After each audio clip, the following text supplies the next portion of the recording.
নমস্কার বন্ধুরা, অনুরাগী ছয় আজকের পর্বে আমরা শুরুতেই দেখতে পাবো যে রূপা আর সোনা ঘরে বসে প্র্যাকটিস করে যে কিভাবে দীপা আসলে কথা বলবে। তখন উর্মি বলে ওদের বিয়ের কথাটা না হলে আমিই বলবো। তখনই তবলা এসে জানায় সূর্য আর দীপা উপরে আসছে। আর এদিকে দীপা আর সূর্য উপরে আসার কথাটা শুনে রূপা আর সোনা নিজেদের মধ্যে ঝগড়া করে। এরপর রূপা বলছে আমি ইচ্ছে করে বাবা মার দেখা করিয়েছি যাতে ওরা নিজেদের মধ্যে সবকিছু মিটিয়ে নিতে পারে। তখনই দীপা এসে বলে তোরা নিজেদের মধ্যে ঝগড়া করিস না, আর আমরা একসঙ্গে থাকতে চাই না। এরপর চারু সূর্যকে বলে তুমি এসজির সঙ্গে কি করছো, তুমি কি আবার যে ডিসিশন চেঞ্জ করেছ?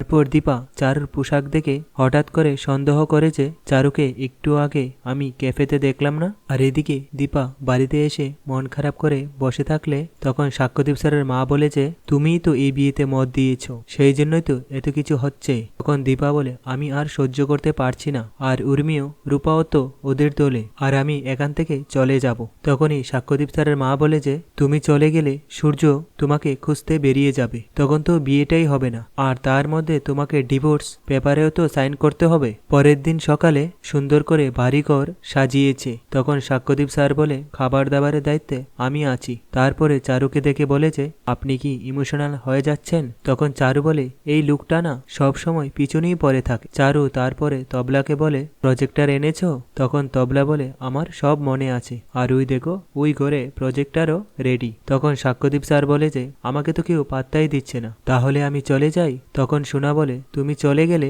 আমাদের এই প্ল্যানটা সাকসেসফুল হবে না। তখন সাক্ষ্যদীপ স্যার বলে এটাই হলো আমার আসল মেয়ে। আর এইদিকে সূর্য রেডি না হয়ে ঘরের মধ্যে বসে থাকলেই তখন সোনা এসে বলে বাবা দেরি হয়ে যাচ্ছে তো। তখন সূর্য বলে তুমি চিন্তা করো না, আমি যেটা কথা দিয়েছি আমি সেটাই করব। তখন সোনা বলে বাবা তুমি কিছু বলতে চাও? তখন সূর্য বলে আমি কোনো কিছু বলতে চাই না, রূপা এবং বাকিরা এত সুন্দর করে সেজেছে দেখতে পেয়ে দীপা মনে মনে কষ্ট পায়। তখন সাক্ষ্যদীপ স্যারের মা বলে যে বিয়ে বাড়ি বলে কথা, একটু না সাজলে হয়? এরপর দীপা বিয়ে বাড়িতে আসে, আমারই পছন্দের ফুল দিয়ে কত সুন্দর করে সাজানো হয়েছে। এরপর দীপা চারুকে গিফট দিয়ে বলে আমার মুখের এই হাসিটাই তো আমি দেখতে চেয়েছিলাম। সেই সময় অনুজা দীপাকে বলে যে এখনো একটা ফর্মালিটি বাকি রয়েছে। তারপরে তবলা ডিভোর্স পেপার এনে দীপার হাতে ধরিয়ে দেয়। এরপর দীপা বলে যে আজকে আমার জীবনের অনেক বড় ঋণ থেকে মুক্ত হব। তো বন্ধুরা আজকের পর্বটি এখানেই শেষ হয়ে গেল।